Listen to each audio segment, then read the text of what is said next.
Hi, I'm John Giesick, and welcome to the C-Suite Sherpa podcast, where we shine a light on business experts and resources you should know. I'm excited to have Sam Perossa with us today. He's the CEO of BP Strategic Advisors, and they focus on executive coaching and personal development. Sam, welcome to the podcast. Tell us a little bit about your business and who you serve the best. John, thank you very much for having me on the podcast. I am a big fan. BJBP Strategic Advisors exists to serve our executive clientele. We do executive coaching, business segment coaching. We connect businesses where we see a fit for mutual benefit, where maybe they didn't see a fit before. One of the biggest things we do is personal development, helping our clients have clear direction and focus while achieving quantifiable success in all areas of their lives, not just their business lives, but their personal lives as well. So it sounds like you got a total package approach. You're not just focusing on what they do at work. The CEOs and presidents of the companies, that's just one aspect of life. And if you just focus on one of them, something else is going to be left behind. So I appreciate you guys focusing on the total package. So when your phone rings, Sam, and your clients call you, what's the presenting problem that they're asking you to fix? Mostly it's culture inside their office. I want to double my revenue. Well, who doesn't, right? I have a lot of those. I want to increase my revenue. I want to reduce my expenditures. I want to increase my margins. 9 out of 10, it starts with the P&L. But beyond that, when I start digging, honestly, the initial conversation that I have, there's a lot of, I don't want to call them lies, but they're not perfectly honest with me as far as the issues. It takes a little while to dig in and gain that trust where we trust each other and we can share. Usually it is things like culture, revenue growth, and everybody knows the process about growth, right? We look at our procedures, we simplify them, we make them repeatable, have all those textbook definitions, but I'm looking for something much deeper. The first phone call usually is a referral from somebody else, a prior client, a friend, somebody that found me on social media and wants to work with me. That initial conversation is huge. The reason people call you is usually just a symptom. You mentioned you're going to take time to figure out the root cause. You're not just going to put a Band-Aid on it. You're going to figure out where that cut came from. So, yeah, that makes sense. That means lasting change instead of quick fix and I'm out. So the difference, in my opinion, the reason I call this an advisory and not a consultancy, and I'm not trying to pigeonhole or stereotype anybody, but I'm not transactional. I don't want to come in, fix one thing and move on. I want to go to the root cause. I want to see why you are where you are, because where we sit today is the product of our decisions and the different fundamental ways that we've done things. So if you're reaching out to me, something isn't working, something isn't to your liking. So let's figure out what that is. And we're going to have to go back and figure that out and how we're going to work on that moving forward. Hey, Sam, just curious, what's the biggest pushback you get when you start implementing change for a company? Is it an individual, the culture, the organization? What kind of resistance do you get? The biggest pushback is people really don't, CEOs, business owners, we all have a little bit of that arrogance about us. It got us where we are. But having people look at themselves first, be a servant leader, that is very difficult. How are you starting your day? Are you giving time to the right things in your life? Are you just worried about your business? My advisory, we work on 3 pillars: faith, family, and fitness, and we have to move the needle in those every single day. But change for anybody, including a CEO, and it doesn't matter what size company, change is difficult because the first place we have to look is ourselves. And I imagine that's a point of resistance, especially for business owners. It's hard to take the risk to be vulnerable and look at ourselves. But if we don't go first, it doesn't happen through our culture. Culture is such a fragile thing. It's become this catchword, kind of like accountability over the last few years. But I have been working on and developing culture for a very long time. I understand the poison that can occur, but I also understand how we can drive it. Hey, Sam, I wanted to ask, what's the biggest challenge your industry is going to face in the next 2 to 5 years, and how are you guys set up to handle that? The biggest challenge in executive coaching right now, there are a lot of people that are transactional in this space. Let's start off there with just transactional. Fix my problem or fix somebody's problem, send them a bill, they pay the bill. But they're going to be back because the problems are going to persist unless you dig to the root cause. A lot of coaches out there haven't run a business. I'm not throwing stones at folks that haven't run a business or haven't been to school But what I'm saying is experience matters. And right now, the space really is flooded. So how do I differentiate and how do I make sure that I'm delivering value? I want to focus on the whole person. Find the root cause of issues. This podcast is the C-suite Sherpas. Let's talk about what is a Sherpa. We think of guys carrying everybody's stuff up the mountain. Well, they're not just there to be pack mules, right? They are highly skilled and experienced in the Himalayas. So if you're climbing that mountain, do you want a guy that hasn't been to the summit yet?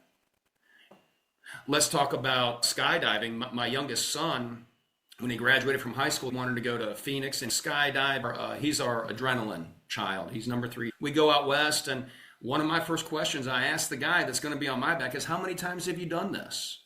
And if he'd say, I've done it a dozen times, I don't know that I would have gotten in that plane, but it was several thousand jumps that these guys had done. So there was a level of confidence there. So that's what the industry is going to battle. People are going to be bit by folks that don't necessarily have the experience or don't take the time to develop the whole person. Coaching is going to get a bad name. Naturally, those folks will be vetted out.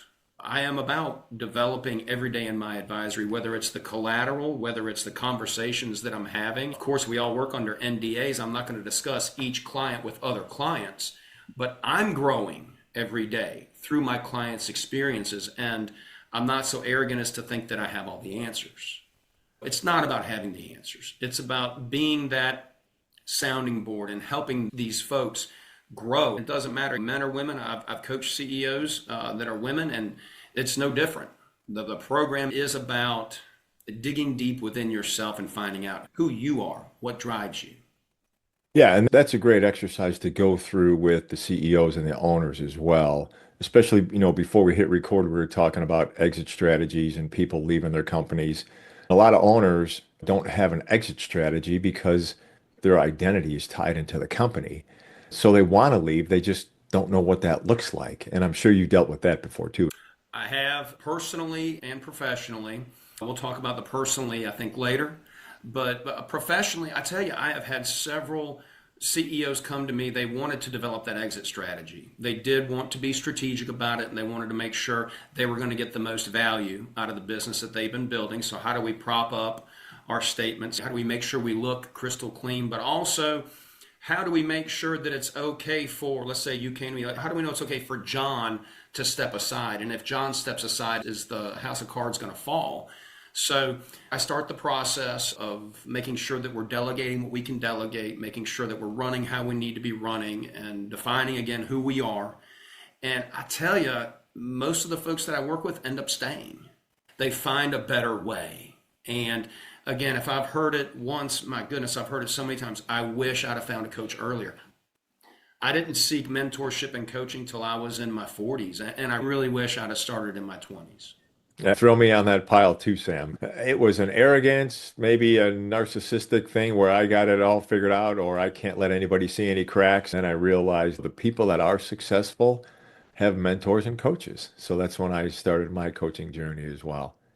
So great, Sam. I want to loosen our ties a little bit and give people a chance to see Sam behind the curtain, maybe a little bit more personally. We'll go through a quick lightning round. Quick answers, yes or no. You game? Absolutely. Let's go. Fire. All right. So Sam, first one, coffee or tea? Coffee.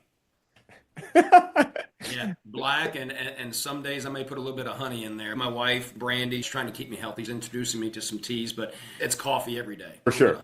Yeah, no question. So cats or dogs? Oh, dogs. Okay. We've had both. We have 3 dogs now, so definitely dogs. Perfect. So what about a favorite quote or a phrase, something you got from someone that really cared about you that you go back to? I do. Proverbs 27:17, as iron sharpens iron, so one man will sharpen another. You can take the man out if you want, right, for female viewers. As iron sharpens iron, so one person sharpens another. It means a lot to me. It's my life mantra. I believe that we need to do life together. But also, Teddy Roosevelt's The Man in the Arena, that speaks to me. Who at the best knows in the end the triumph of high achievement, and who at the worst, if he fails, at least fails while daring greatly, so that his place shall never be with those cold and timid souls who neither know victory nor defeat. We have to know defeat. to be Yeah, able to. that's one of my top five. And it talks about men that are in the arena. I'm less likely to take advice from someone who's not in the arena. How about that? What are you watching? Oh man, that runs the gamut. I like these sports documentaries that go behind the scenes, professional golf, the Chicago Bulls, Michael Jordan, Tom Brady. And it's not just that I'm intrigued. I like to see how those folks behave when they're off the court, off the field, and just pick up little gems here and there. These professional athletes and high performing CEOs at exceptionally high levels. Ed Milet, that's one guy that I pay very, very close attention to. You know, it's not that they have something that we don't. They're just utilizing it in a more efficient manner, and they know who they are and what it takes. But now, if it's Brandy and I sitting there on the TV watching, it's going to be a comedy. If I'm watching with my daughter Bree, it's going to be a thriller or a horror movie. So I guess it runs the gamut, John. If it's just me, it's definitely the sports documentaries and the mental aspect of it. I appreciate that insight, man, because it's fascinating to realize how different they are and how similar they are. Yeah. Absolutely, and to see them surrounded by coaches as well. You mentioned professional athletes and the folks that we see on TV every day. These folks have several coaches. These guys have people constantly pouring into them.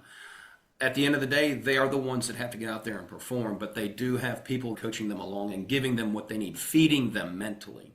So let's hit your bucket list, Sam. Give me something on your bucket list that you're already knocked off and something that's still on the list that you know you're going to nail. The item that I checked, I mentioned earlier, skydiving out in Phoenix, was something I wanted to do when I had first graduated from college. Brandy and I were engaged at the time, and she said no, not until our kids are out of high school. I think she was just trying to push it off. She didn't like the idea of me jumping out of a perfectly good airplane. The ironic part of it is, this came about because when our kids graduate from high school, we give them, hey, where do you want to go? What do you want to do? Brennan, our youngest, go to Arizona, wake surf in Lake Powell, and skydive. I not only got to check that off my bucket list, but our entire family, all five of us, me, Brandy, Bree, Jace, and Brennan, jumped out of a perfectly good airplane. I did a lot of reflection because you do that when you're going up in that airplane, and when you're done. I couldn't think of a better way to do something like that on that kind of scale with the people that I really love and that care for me the most. As far as what's next on the bucket list, it's Kilimanjaro. I want to summit Kilimanjaro. I need to be able to schedule that because it's not something you just fly in and do in the afternoon and come home. That's my big one. I'm going to start training for it. I think I missed my window this year, but hopefully next year I'll be summiting Kilimanjaro. That's awesome to keep that on the list. I'll go back to the jumping out of the plane, doing that as a family. I think about me getting my wife to do that. I don't know if that's ever going to happen, but that's cool that you did it as a whole family together. Talk about a unity bonding thing, man. That's amazing. It So, really Sam, was. Brandy, she didn't want to do it, but she wasn't going to be the one in the family that didn't do it. Right? It was fantastic. It was an amazing experience. that's awesome. So, let's talk about one of the biggest obstacles, Sam, that you had to overcome to get the success you're having now, and share with us as much as you want the lesson that you learned from it. Great question. I worked for and ran a steel fabrication and erection business for, it was a little over 20 years. Went to work there as a family business, went to work there, and shortly after my father-in-law passed away, my wife and I were running the business. My mother-in-law was the president of the company. After a little over 20 years, it was time to pass the baton. Earlier, you had mentioned succession. When it came time to actually transfer ownership, she clammed up and refused to execute succession. This was in late 2019. It was disappointing. I was embarrassed in a lot of ways. We had a succession plan in place, but this was the final step. This was the actual transfer of some ownership. So it really made me look at myself. What had I done right, wrong? And how can I grow out of this? It was devastating. I didn't want to stay in that industry. I didn't want to compete with the company that I had built. I had grown the business substantially. They had policies and procedures they still use today. And I wish them the best of luck. I hope the company continues to grow and be successful because if it doesn't, that's on me. But moving forward, I had to figure out what is best for my family. When I started looking back, introspection, again, looking at myself, And I started looking back over my life experiences. I realized there were three things that got me through those really difficult times. It was my faith, it was my family, and it was my fitness, physical and mental fitness, because we have to be fit for these difficult times when we grow. I started this advisory based on those three pillars, and those are the three things that we concentrate on moving the needle on every single day. So going through this process of a career shift at 50 years old, in a time that was very uncertain, right? This is COVID. The entire country was shut down. I mean, the entire world was shut down, right? So that's how my advisory was born. How has that impacted the way I do business now? Through that experience, I developed the playbook on working through adversity.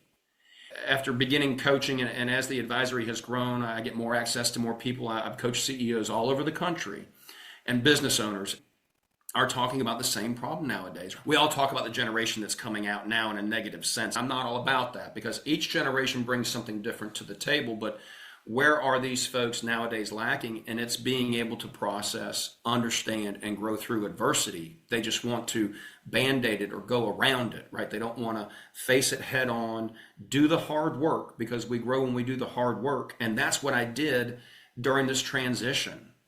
Brandy and I, we were open to moving wherever we needed to be. We surrendered completely to his will.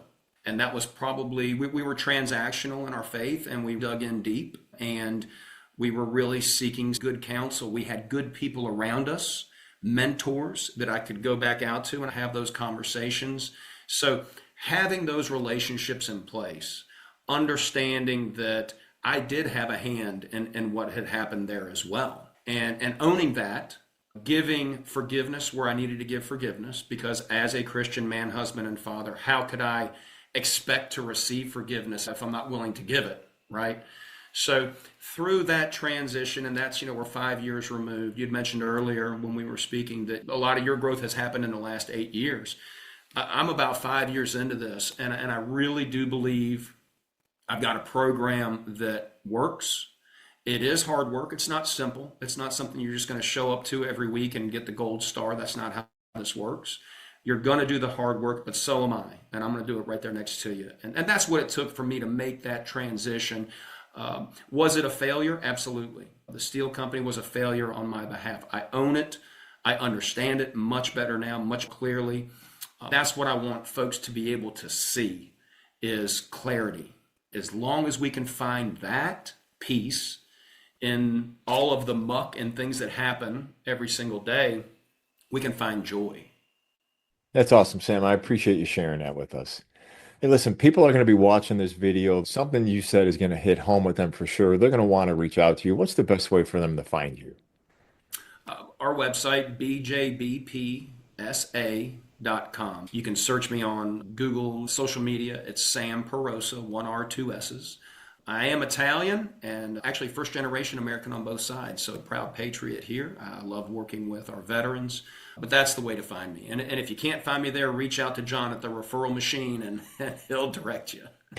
You bet, Sam. Hey, I appreciate you taking time out of your busy day to spend time with us today, and I'm looking forward to connecting again, my friend. I am too, John. Thank you so much.